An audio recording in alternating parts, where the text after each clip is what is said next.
Hello, my name is Matthew Bohr, and I'm an electrical engineering junior at the College of New Jersey. And this summer, I did research under Dr. Adebege, and the research was called Analog CMOS Circuit for Solving Quadratic Programming Problems.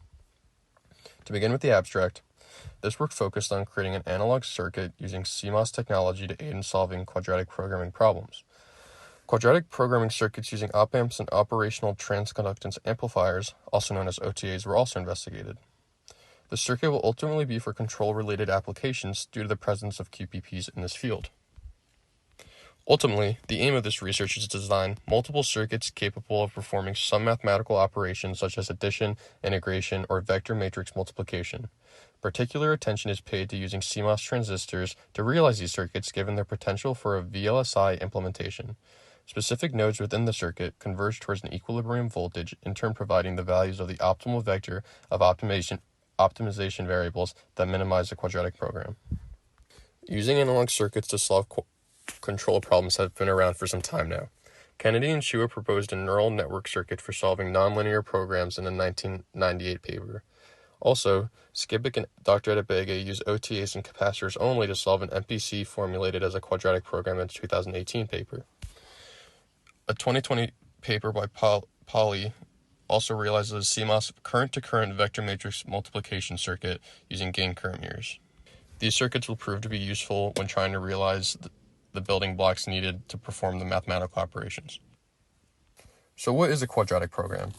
Well, we're looking to minimize a quadratic function, as you can see here, subject to some equality constraints. This type of problem is often found in the field of control, hence our focus on it.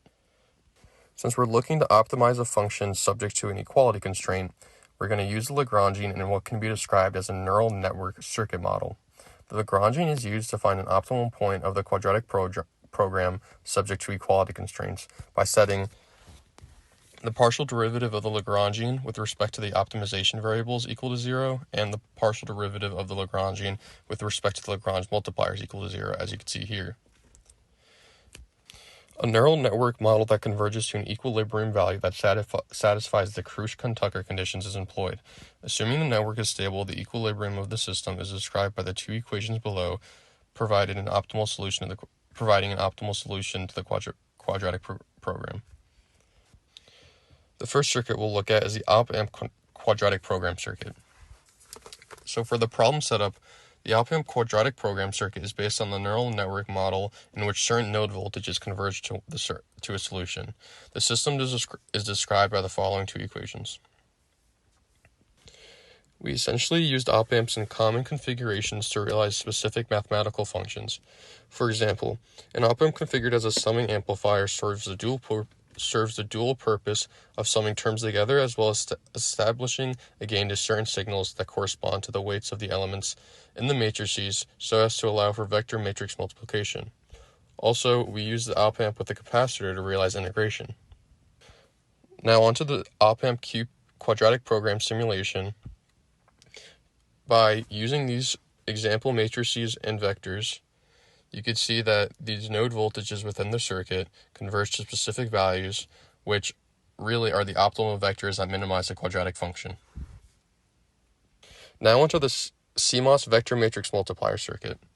Essentially how this works is a small signal gate voltage Vx1, Vx2, Vxn are applied to the MOSFETs M1, M3, and M5, producing small signal drain currents, which are mirrored with the gain corresponding to the elements in the matrix and summed along a branch via KCL to produce the output currents I01, I02, and I0n. And as you can see here, we could see how these equations perform vector matrix multiplication.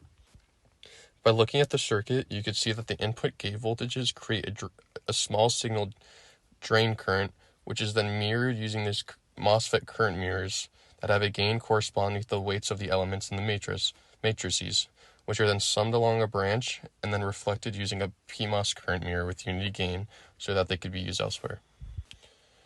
Onto the CMOS vector matrix multiplier simulation, if we use these example matrices and input signals, you can see that the output signals is really a summed version of these gained input signals, which is really vector matrix multiplication.